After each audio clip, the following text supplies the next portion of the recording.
My name is Monk Rowe, and we're filming in Manhattan for the Jazz Archive at Hamilton College. It's a real privilege for me to have Nat Hentoff with me today, one of our most vigilant writers and observers of American culture. I think I can safely say. Right. It's also a real event for me be interviewing you, because you did one of the first interview projects back in 1955. Well, you mean hear me talking to Yeah. you? Yeah. That came about because the late Nat Shapiro and I were very well aware that even among a good many jazz enthusiasts, the notion was that these people were very eloquent on their instruments, but aside from that, didn't have much to say about public affairs, history, or whatever. And if you talked to these guys, you knew different. Mm-hmm. I mean, Duke Ellington once told me, "Oh, I read Walter Lippmann, but I've been there. I know what he's written already." So we thought of an idea where only the musicians would speak in the book, and that was Hear Me Talking to You. Mm-hmm. Did you get a sense of the importance of what you were doing at the time, or is that all sort of later? Sense of The importance of what it was. I never have that sense. No. Okay. I figure something ought to be done, and I do it. Mm-hmm. What that happens in terms of history, if we ever have a history, in view of where the world is now, that's fine. But Yeah. I don't do it in terms of the future. I do it just to record now. Okay. When you used to visit the musicians at the Savoy in Boston, and could you ever imagine a time when jazz would have this sort of commotion, all this great commotion here, like at the IAJE? Well, it's interesting.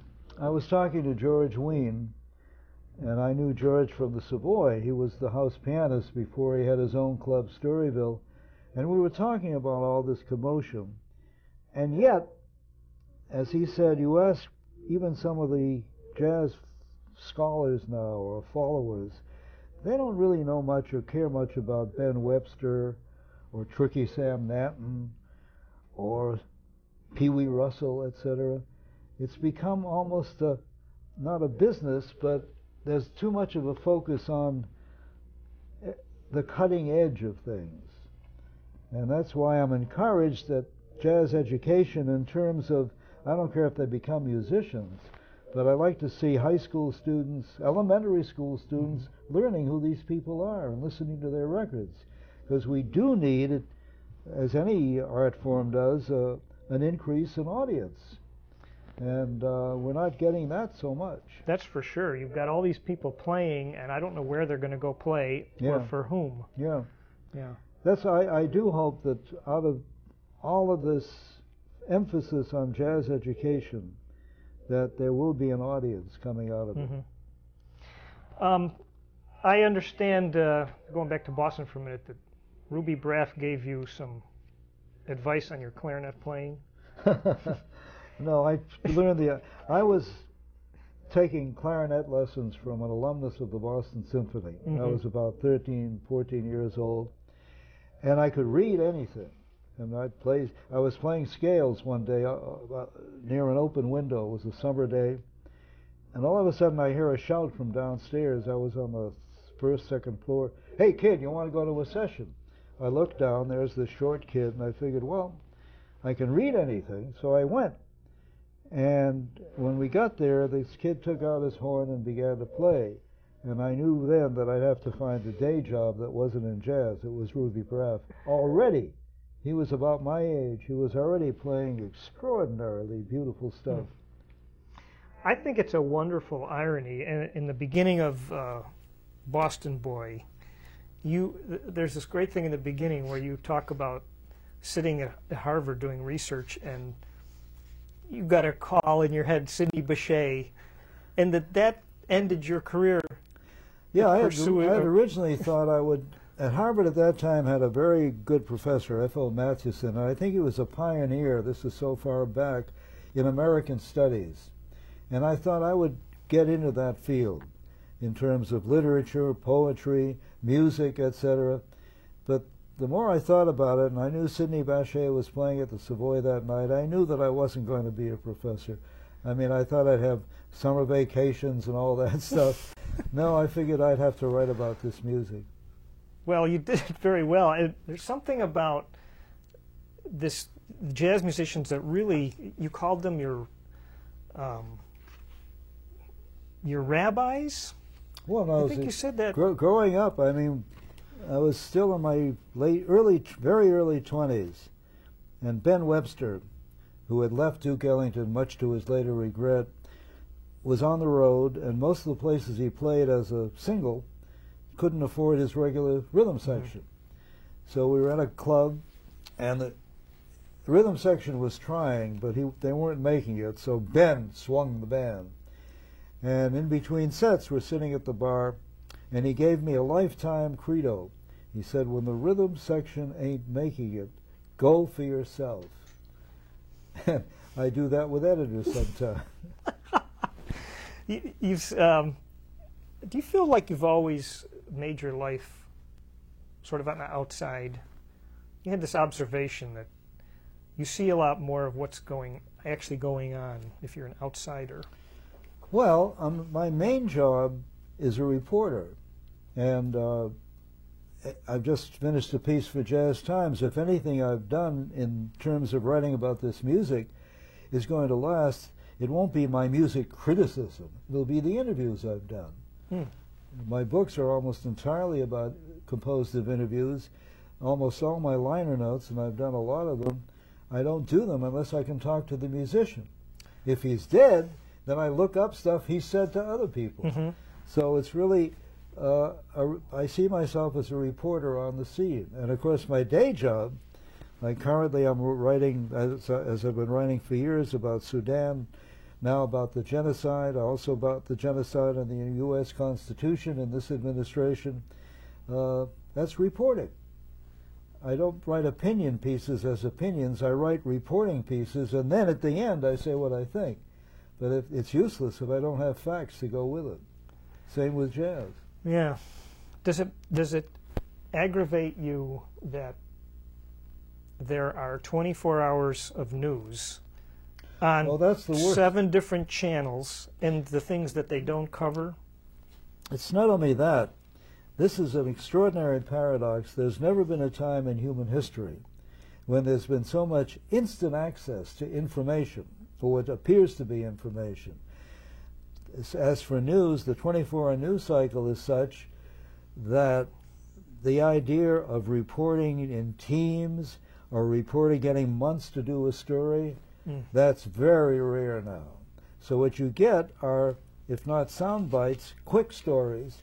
And once something else happens, when I was growing up in Boston, the reporters had a phrase, follow-up. You all had to follow up on a story. But there's not much of that either. And this cacophony of information, it's increasingly on the internet. Most of the newspapers, to stay alive, are going increasingly on the internet, and they're being contested by bloggers, and they're multiplying. But there's no filter as to whether what you're hearing from the bloggers is information or just unvarnished, biased opinion. So in a time when we have access to all this information, I think there's more confusion than ever before. After all, Thomas Jefferson had to wait till the ship came in from Europe to get the newspapers. He didn't seem to be much disabused by that. I was about to ask what has all this done to our attention span? Well, the other thing is, and there have been surveys about this, and if you talk to people, people have all kinds of possibilities on the internet. And I think increasingly most people go to those sites with which they already agree. Like when I was teaching journalism, I'd say if you're going to read The Nation, you've got to read the Weekly Standard too. Otherwise you don't understand the complexity of all this news, that you know, each side gives you their side. And if you read the New York Times, you ought to read one of the alternative papers, or go on to, well, what I do in the morning, I have my own sites that I go to, whether I agree with them or not. If I want to know what's going on in Darfur, I go to the papers, but I find out by going to a site called Sudan Tribune. And that gives you 5-6 news stories a day. But most people, they go to Daily Cause if they're on the left, or they'll go to a conservative equivalent, etc. So it's not that they're learning more, they're just increasing their own predilections. You know, I had an interview with John Hendricks. It was almost 10 years ago. And he made a prediction. He said, the Republicans are dead in the water. But this was 10 years ago. And it took a while. But do you think he was right after all this time? I mean, he predicted He predicted that the Republicans were going to, like, really go down the tubes election-wise. But it was pre-Bush, actually. Unless he was really a prophet, I don't think he could have realized the terrible lack of understanding of what we were going into on the part of the people like Rumsfeld, like Bush, like Dick Cheney, who was he's really the president. I don't mean this in some kind of tabloid sense. There's a very good documentary series that comes out of WGBH. It's on PBS called Frontline. And I've done a lot of research on this, but a week or two ago when we were doing this interview, they had an hour with photos, with documentary footage, with interviews. The main conceptualizer of the unitary executive, the president as commander-in-chief, who really shouldn't have to pay any attention to Congress or the courts, is Cheney. Because when he was chief of staff for Ford, he was very upset. He thought that the presidency was weak and it should be strengthened. Well, he is now in a position to do something about that. And whether he was the chief voice to get us into Iraq, I don't know. I mean, at the time, I was in favor of a humanitarian intervention because I'd been following the torture chambers, the mass killings and all that, and we had Bill Clinton reluctantly went into Kosovo to stop those mass murders. I had no idea they didn't know what they were doing when they went in there. And the result, of course, is much worse. We created a civil war. The ingredients were there, and there was that kind of interreligious homicidal stuff, but we've made it worse. Mm-hmm.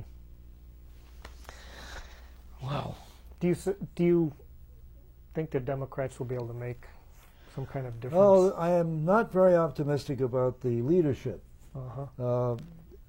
By contrast, the chairman now again of the Judiciary Committee, Pat Leahy of Vermont, he knows what has to be done.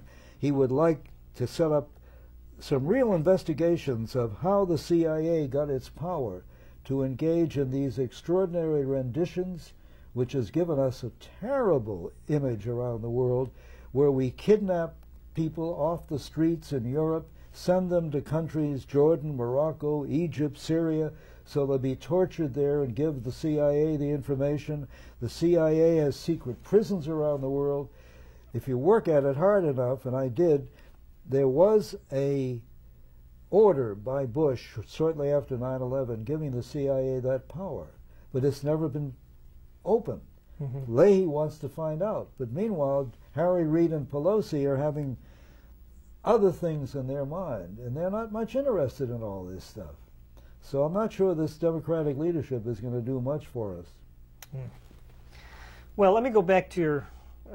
I love this book, Boston Boy. Thank you. It's, you talk about your mother really questioning almost your sanity about your choice of what you were pursuing. She couldn't understand it. I mean, she said, it all sounds the same, this jazz. Uh-huh. And I remember when Francis Sweeney, who was prominent in the book, died, the only way I could get some kind of consolation was to play Ben Webster ballads again and again and again, and I always drove my mother crazy. Oh. Do you think she'd be proud of what your accomplishments have been? I guess so. So would my father, just because of the names around. Yeah. As you said, there's a lot of longevity here. You've been around for so long. I was amazed. I went back to my alma mater, Boston Latin School. And by the way, that was the one mistake, factual, that Sandra Day O'Connor made. In one of her opinions, she said, public education in America started in the 18th century. Boston Latin School was founded in 1636. And that changed my life, the 6 years there. This was the Depression. Most of us were poor. The rich kids went to Exeter or Andover. And the teachers, who were called masters, didn't want to hear of any problems at home, whether we were eating enough. You learned or you didn't learn, or otherwise you went out. And that was very useful. I learned to study. It's 3 to 4 hours a night homework. So I'm very indebted to Boston Latin School. When I went back there, this is about 3 years ago, and nothing I could have envisioned was like this. They not only have a music division, but they have a very good jazz band with a very good jazz master, a bandmaster. And the kids were playing the front line with blacks, whites, males, females. When I was there, it was all male and practically all white. And they were playing Ellington's things ain't what they used to be. And playing Ellington is hard because he wrote for the individual players in the band, and they were doing it. They were doing it quite well. So I said to them afterwards, gee, Duke would have liked that. And they looked at me, you knew Duke Ellington? And I said, look, I once told Beethoven someday his music would be recorded. But it was such a kick seeing those kids play Ellington, because in my day, jazz would not have been allowed. Yeah, that would have you've been expelled for that. I was talking to Billy Taylor downstairs, and we were talking about Howard University, and he was telling me they have a wonderful jazz music program, and of course Howard Law School was where Brown v. Board came out of. But before that, when Sterling Brown, the poet, the expert on the blues, was teaching at Howard, he told me this years ago, Howard, like several other all-black colleges, would not allow jazz because it came from bad origins. So Sterling Brown would bring in a Milhaud piece, Stravinsky's Ragtime, and then he'd say to the students, now let me show you where they learned that. So then he snuck in the jazz. I see. You had to go through the back door. Yeah. Yeah. You talk about individual sound that Ellington wrote for, and most people seem to agree that the earlier guys, Ben Webster and all that, had a real identifiable sound. Well, when I was a kid, after I listened, and when I wasn't working, that's all I did was listen to the music, you could pretty well tell who it was by the first couple of bars. Whether it was an alto player, was it Benny Carter, was it Willie Smith? Later on, of course, it was Charlie Parker, and later that, Phil Woods. And there is some of that now. I can tell Wycliffe Gordon, because when he plays trombone, that's the whole history of jazz in his way of doing it, which is also very contemporary. But I remember, and I don't want to overgeneralize, which I'm about to do, some years ago I went to North Texas State College, where they have the most, I think, ambitious jazz program in the country, maybe even more than Berkeley and Boston. They have a number of big bands, all kinds of small combos, and it was very impressive. But one thing was lacking. And later, Benny Carter, I heard, went there, and I called Benny, and I said, what'd you think? He said, it's amazing. They can cut anything. They can read anything. There's only one problem. They all sound alike. Now, I'm not saying that that's the case these days of people who are coming up, but there is, I mean, one of the last people who had such an individual voice was Ornette Coleman. Before that, John Coltrane.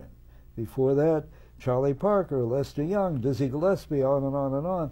That kind of individual voice is not quite, it's going to happen. I'm sure it's going to happen, I hope. But some of the musicians, and this sounds like I'm an old man, but some of the musicians, like some of the writers, are trying so hard to be on the cutting edge, to discover something. And George Wein was sitting next to him before I came up here, and he was saying, you know, how many of the people now who say they're are very much involved with jazz, not only younger people, but they too, how many of them know who Pee Wee Russell was, who Dickie Wells was, who Rex Stewart was? I'm hoping that with all the education going on in the high schools and middle schools and colleges, that'll come back again. Because it's like saying, well, we don't have to listen to Bach or Haydn or Respighi or whoever. There's that sort of, for all the emphasis on history, it's not as much a living history as it ought to be. And because there aren't enough of the new strong individual voices, that may be one of the reasons why, although there's so much interest in jazz, the record sales are off, and it's not dying. It's a music that can't die, but there isn't the kind of large-scale enthusiasm. Of course, Milt Jackson had a point on that. He said to me, how do you expect people to like the music, and this was before the internet, if they can't see it on television? And before Ken Burns series, there was practically nothing on television except for the Timex All-Stars, or Ed Sullivan, where Duke would get to play two of his standards. And Whitney Balliet and I broke through that once in 1957. We had the most creative producer in all of television history, Robert Herridge, and he wanted to do what he said, I want a partisan review pure jazz show. I don't want any things because they're popular. You guys decide whom you want. So we had Basie and Monk and Henry Red Allen and Roy Eldridge and Billie Holiday. I mean, my God, it was a fan's dream. And it was live. And it was sponsored. And during one of the blocking sessions, a page came over from the sponsors booth and gave Herridge a note, which he looked at and tore up. And I said, what was that? Oh, the sponsor says that we can't have on a Sunday afternoon, that's when it came on, a woman on this show who was in prison for drugs. You can't have Billie Holiday.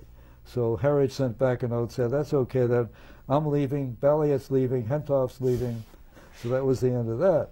But the show, I mean, so far as you can encapsulate an hour of what jazz was and is all about, I think that show did it. And it was wonderful. People wrote in. There was a letter, I remember, it's so wonderful seeing people enjoying doing what they're doing. And it was a revelation to a lot of people. But that's the last show of its kind, except I talked Miles Davis into doing a show. He was down on television. He had been one of those all-star things. I said, meet this guy Herridge. So that was the program with Gil Evans, in which they did sketches of Spain and then some small combo stuff. But until Ken Burns came along, there was hardly anything. But in Europe, there's a company called Reeling in the Years, I think. They just came out with, I think, 8 DVDs of programs done on state-owned European television programs over the years. Basie, Ella Fitzgerald, all kinds of people, and Mingus, and I would hear musicians coming back saying, oh boy, did we stretch out there. There were no commercials. They really liked the music, and they let the people do it. And we still don't have that. No. Well, I've sometimes fantasized about getting in a time machine and going back. I'm like really jealous of the moments you've had, and one of them was I actually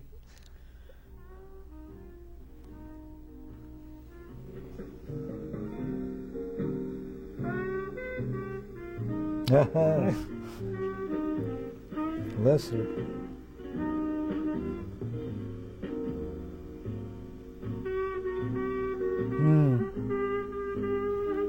Yeah, I was in the control room.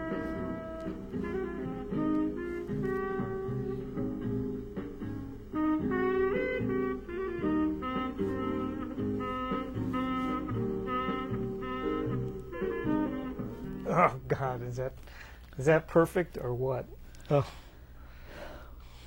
Billy came in right after, right? Yeah. Yeah. The background of that was Lester was not feeling well. He was supposed to be in one of the big band sections with the all-time sax section. Coleman Hawkins, Lester Young, I forget who else we had there, and I said, look, you don't have to do that. And when you do the small combo thing with Billy, you can just sit down. And then she came on in a circle with Roy Eldridge and Lester, etc. He got up. And in the control room, people, as this was unfolding, had tears in their eyes. It was such a moment because they were looking at each other as Lester played. And they had been very close and then not so close, and it was so personal and so intimate. And I was so glad we got that on for the ages, if anybody ever wants to see it again. It was fantastic, and the look on her face, you know, the way she just groove into what he's playing, and I'm thinking, like, it must have been a wonderful moment, but also sort of anxious. Like, are the cameras working? Are we getting that? Harridge did all kinds of stuff on television. He did Faulkner. He did Conrad Aiken. He had his own free-form thing. And before we did that show, he had picked out, he knew he was at CBS a long time, he picked out cameramen and women who could improvise. He said, don't worry about being in the shot, that doesn't count. The studio is the studio, there's no set. And never mind what you hear from the control room, if you get a shot, use it. And that's why we have some of the shots in there, like Basie listening to Monk and all that stuff. Yeah. But Harridge finally fell out of favor on commercial television, and his last show was on PBS, and he tried hard, but he said to me, all these executives, they're in their 20s and they never heard of Lester Young. Oh, gee. You think Lester just kind of ran out of gas? He had his problems. He drank a lot. He used marijuana a lot, probably heroin as well. And he died not too long after that show. Yeah. It's interesting, though, I did get to see him and interview him maybe 3 or 4 years before then in his home in Queens, one of the times he was off the road. He was very lucid then, and we had a long talk, and he was telling me, he says, you know, I never play a ballad unless I learn the lyrics first, because I want to get the sense of what they had in mind when they wrote it. And I said, where do you learn the lyrics? And he pointed to a stack of Frank Sinatra records. Oh. And as we were leaving, as I was leaving, he said to me out of nowhere, he said, do you like Dixieland? Because he was the hippest guy around. And Dixieland was supposed to be for squares. And I said, yeah, when it's good. He said, yeah, me too. Oh.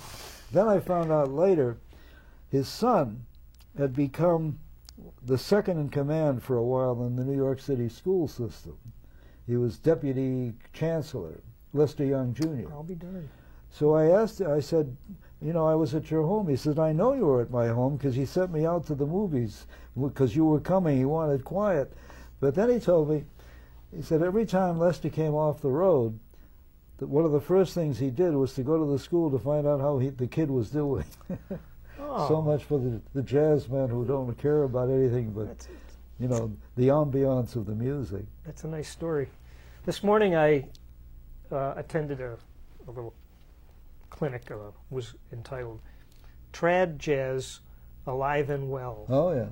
And I think some of the people on the panel who I don't think thought of that title, yeah, they were a little bit like, their tongues in their cheek, you know, like. Yeah. We talked about it a little bit, but do you think trad jazz suffers from some kind of identity? Yeah, it's not hip anymore. It hasn't been square. But if you listen to, and there's still some in New Orleans, these New Orleans brass bands, there's nothing more thrilling than a real New Orleans brass band, and some of these people can still play that. But Wycliffe Gordon, when he has a chance, he can sit in with anybody. But if he sits in with some of these players who still can play Dixieland, that's still exciting stuff. I mean, Bach is not out of fashion if you like classical music. This stuff, there shouldn't be. I mean, you talked about my rabbis, musicians, when I was growing up. Ellington taught me something very important. He said to me one day, never get yourself caught in a category. I heard somebody on the radio talk about modern jazz. He said, I heard some of those things in the 20s. Some cats were doing that.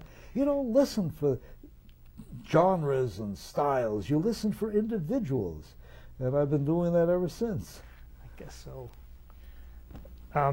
You have 5 grandchildren now, or? Let me make sure I got the count right. This was a while ago when I. Oh, I have the 6th is new. She's a year old. Ruby. Okay.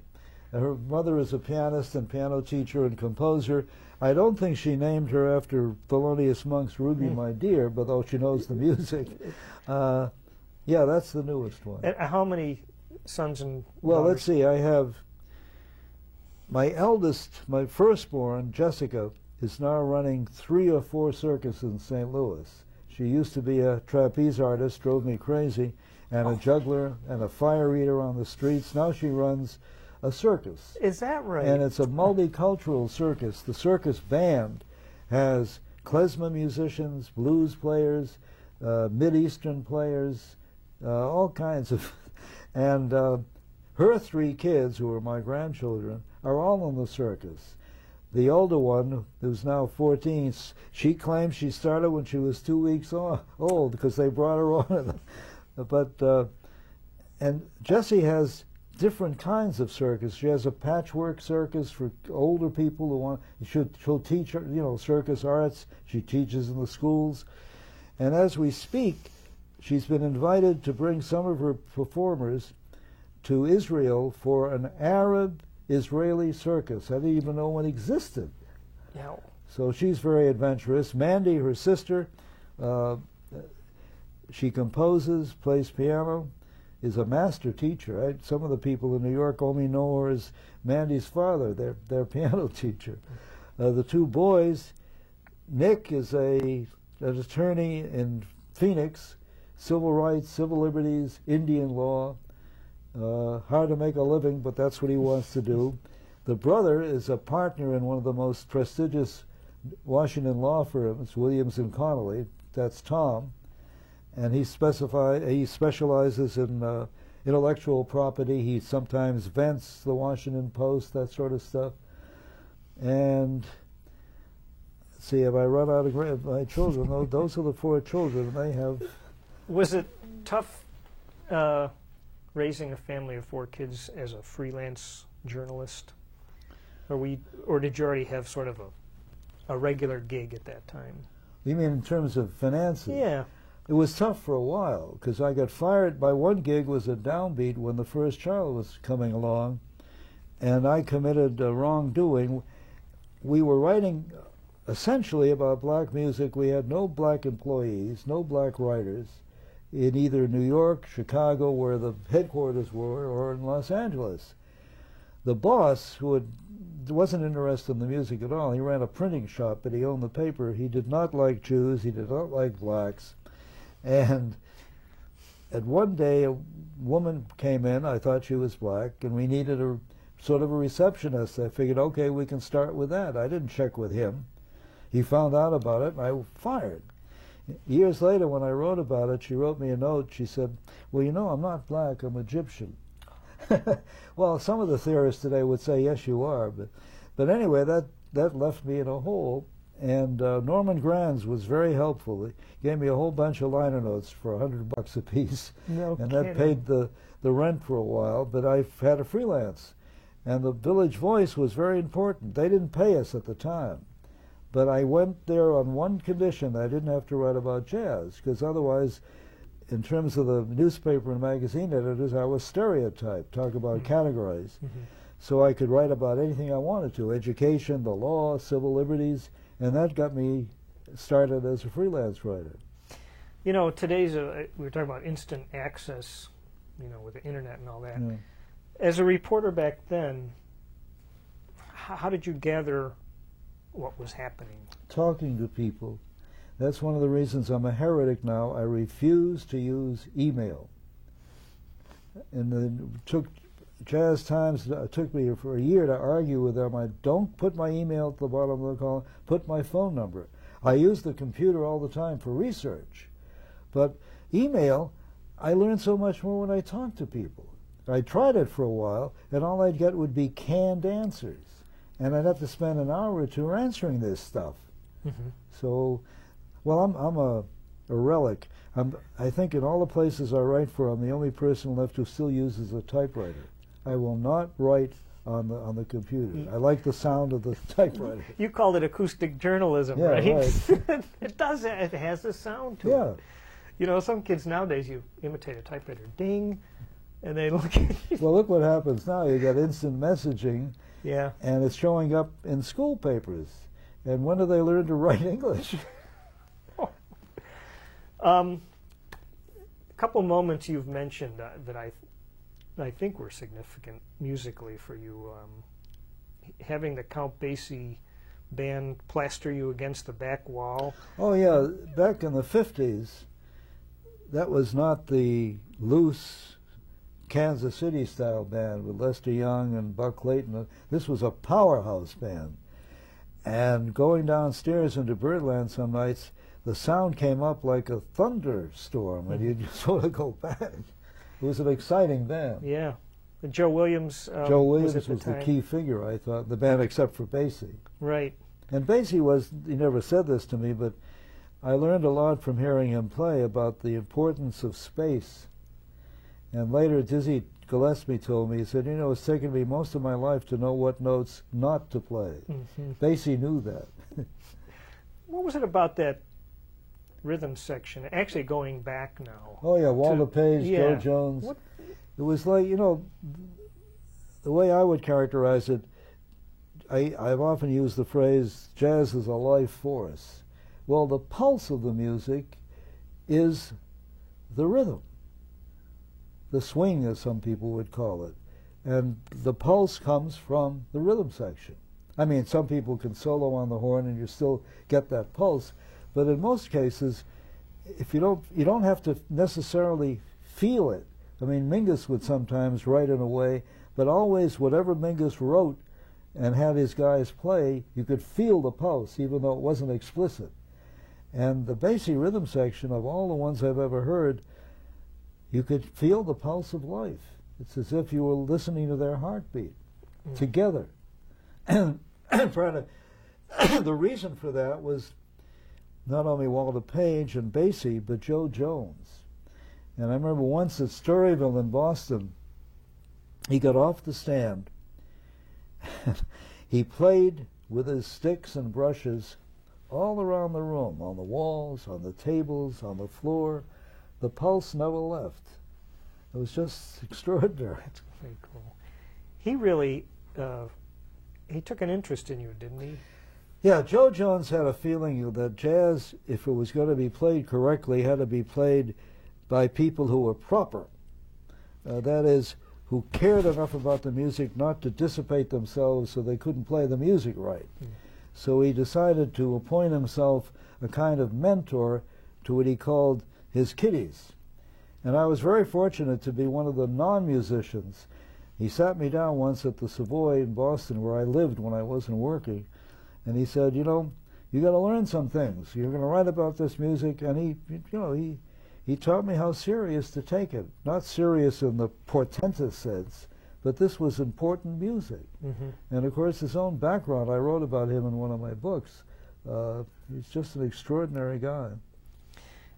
You seem to have a pretty broad range of interests, and it's not just jazz. You've written about country artists, too. Oh, talk about... See, jazz is a conversation when it's working. And one of the things, well, my favorite story about country music is there used to be a club in New York called Charlie's Tavern. It wasn't a club, it was just a bar. And the musicians would hang out there. And they had a jukebox, and Charlie Parker would come in, and he was by then revered by the younger players. He was Bird. And he'd come in and he'd play the country music. And finally, one of the players got the courage up and said, Bird, how can you listen to that stuff? And Parker looked at him and said, listen to the stories. And it's true. He listened to Roy Acuff or Kitty Wells, or the best of them all, I think, Merle Haggard. And they told you stories of people's lives, like the blues. Mm-hmm. You know, I recorded Otis Spann once, who was, to me, one of the greatest things that I ever had anything to do with. All you had to do was show him where the piano was and just stand back. And he was singing and playing. And afterwards, I interviewed him for the liner notes, and he said, well, you know, he was talking about the blues clubs in Chicago. He said, all we do is tell people about their lives. And that's the concept. That's it, yeah. Wow. I just did a piece for the Wall Street Journal on a 46-year-old guy named Barrel House Chuck Goering, who is half Cherokee, who learned at the hands of Sunnyland Slim and Memphis Slim and all those people, and he sounds now, I mean, he keeps the blues alive. And he was telling me that he went to a elementary school, he playing the piano, singing, telling stories about Otis Spann, not only Otis Spann, but Muddy Waters, who was one of his mentors. And a 9-year-old girl said, how come we couldn't hear about these things? Why are they hiding this music from us? Wow. Well, ask Clear Channel. When are they going to put on Merle Haggard or Otis Spann or Muddy Waters? That's the problem with widespread corporate communications. That they sort of have a monopoly on what there to used present. to be these free-form FM stations. Some of them still may exist. They may exist. Well, there is a network sort of, although it's not a formal network, of Americana or roots music, and that's where some of these good country players can still get an audience. But in terms of hearing them in a big city or even a medium-sized city, that's all taken over now.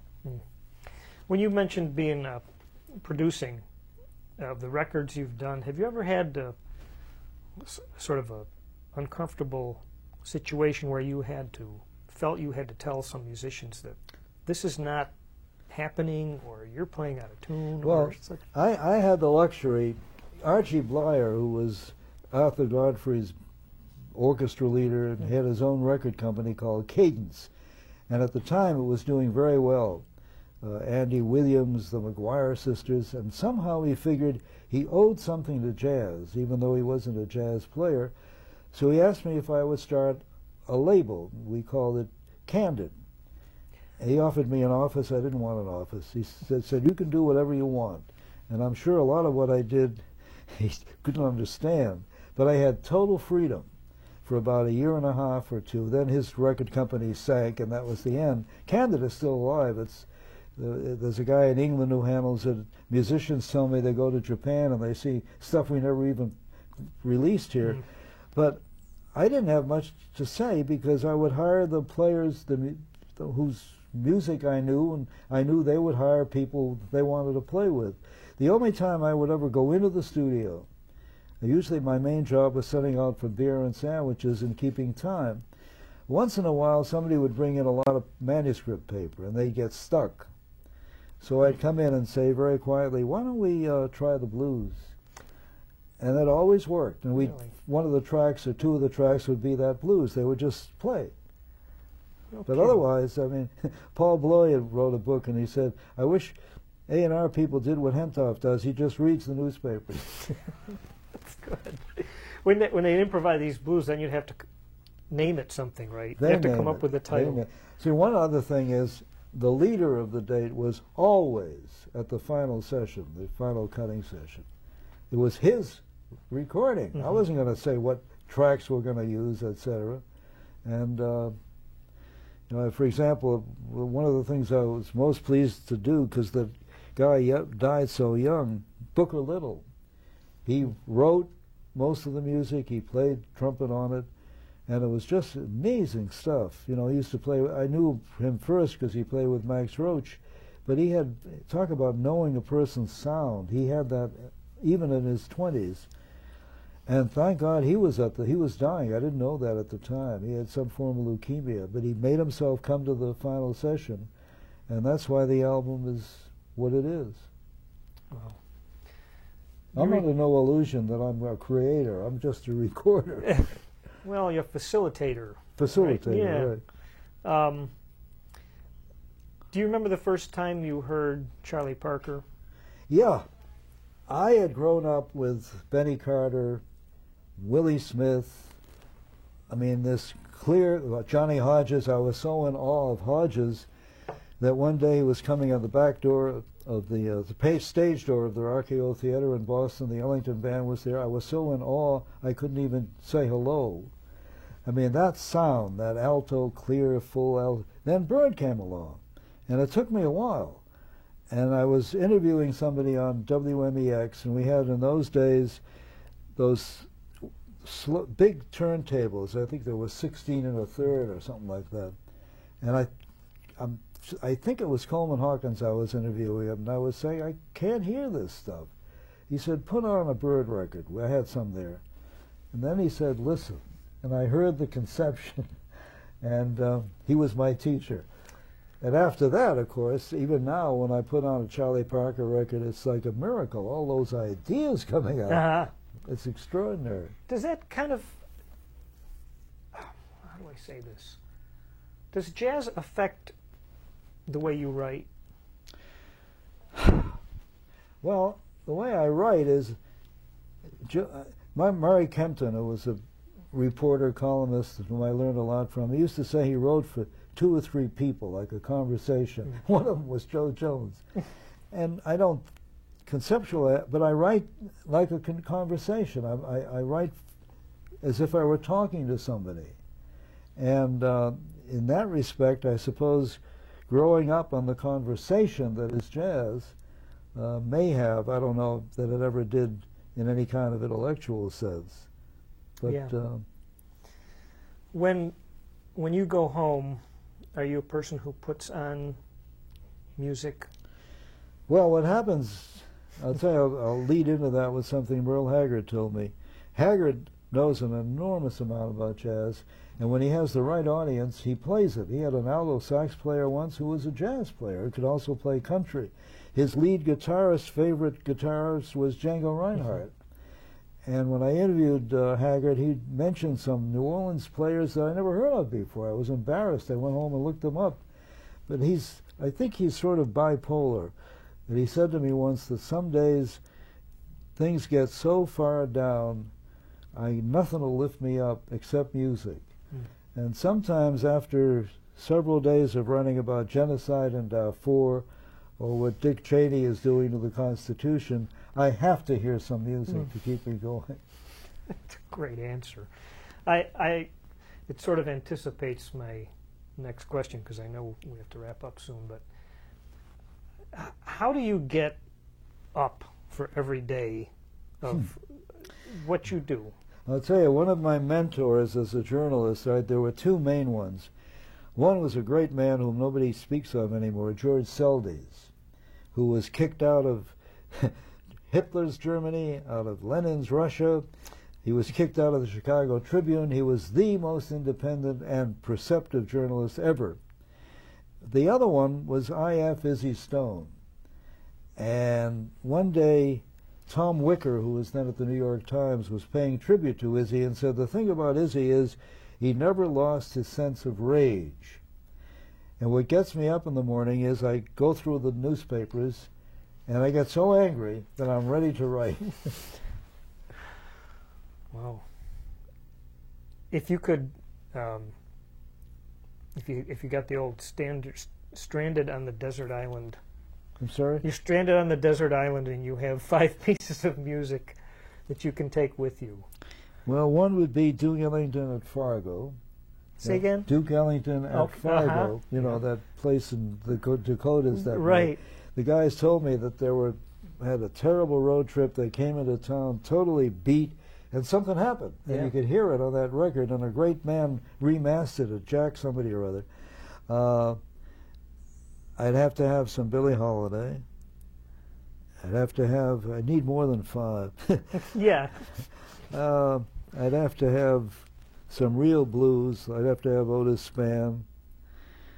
And, there's so much. It's hard to categorize. Yeah, that's a tough question. Yeah. So, do you think the future for jazz music is healthy? Is it possible to say that? My main hope is that out of all, and I never anticipated there to be so much emphasis on education. I'm not talking about how to play, like the Berklee School of Music. I don't know if I mentioned this in this interview. I was talking about it downstairs. There's a place like North Texas State College. They have, I don't know how many big bands, all kinds of small combos. There's one thing missing. And Benny Carter went there after I did, and I asked Benny what he thought, and he said, gee, they could play anything. There's only one problem, they all sound alike. And what I'm hoping is that in the schools, elementary, I've played Ellington records and New Orleans brass bands for 4th graders, and they react to it. Just like Barrelhouse Chuck played the blues. If you let them hear it, they react. So maybe they'll hear Ben Webster and Pee Wee Russell and all that. And in terms of the musicians, I mean, somebody like Wycliffe Gordon is wonderful. He's part of the living jazz tradition. He can sit in with anybody. You know his sound right away. I think there is not yet enough strongly individual voices. There are some, but one would think in a music as individualistic as jazz, but as a continual conversation, you don't need the leading figure. But I think you do. Armstrong shook up all the musicians, not just the trumpet players. Lester Young did, the Basie Band did, Ellington did, Coltrane did, Cornette did. Maybe we need another terribly strong voice to shake. You know, too many of the writers, I think, and even some of the musicians are trying so hard to be on the cutting edge. And I don't mean to put him down, but I guess I'm doing it. Dave Douglas is a man of great capacities, but he has so many different combos. He's trying to get so many different styles across. Who is he? Mm-hmm. And some of the music that comes out of Europe now, I forget the name of that group, that's a trio, can put you to sleep. But some of the writers get on it, and Stuart Nicholson, who should know better, is a British writer who did a wonderful book on Ellington, just like Hear Me Talking to You, just people in the band talking. He says the next jazz is coming from Europe, and then he talks about this somnolent music in Scandinavia. Where's the pulse? It's not swinging, eh? Yeah. I often see the phrase, jazz, America's only true art form. Well, that takes care of Charles Ives, doesn't it? Or yeah. Elliott Carter, and or Otis Spann, right? Yeah, I mean, what about the blues? See, that's the problem of categorization. Yeah. You go according to who the musicians are that turn you on. And Charles Ives, I mean, you listen to Charles Ives' music, and that's America. And Duke Ellington is America. So why put them into categories? Yeah. All right. Well, lastly, are your kids proud of what you do and have done? It's interesting. I don't think any. Well, Mandy, the musician, I guess she grew up listening to a lot of music. So she and I talk about the music. When Ruby was born, I sent her a copy of Ruby, My Dear. The other, my son Nick, the criminal defense civil liberties lawyer, he was never interested in jazz, and this is where I give Ken Burns credit. When Burns did that series on public television, he did a masterful piece on Louis Armstrong, where he came from, what the music was like. And Nick called me up the next day, where can I get those records? That's great. Which exemplified for me what Milt Jackson told me years ago. You can't talk about jazz becoming popular music. It's not on television. And if I'm convinced when people... I once played, as I mentioned before, a New Orleans brass band to a fourth grade class, and the kids started to dance, and the teacher started to dance, and that's what that music was all about. So I'm convinced that this life force will communicate if it gets heard. And, well, anyway, it can't die so long as there are some people who are going to have to play it. That's true. I mean, and the other thing about it now, when I was coming up, there was a romanticizing feeling that jazz was a young man's game. There was a book called Young Man with a Horn that made into a movie, and the idea was that jazz musicians, in Edna St. Vincent Fillet's phrase, burn the candle at all ends. And if they lived past 30 or 40, that was it. Big Spider Deck died young, Buddy Berrigan died young. Look at what we had today at the Jazz Masters table. These are people in their 70s and 80s. Yeah. And they're still playing. Creating. I mean, Clark Terry has had cancer. He has difficulty with his eyes.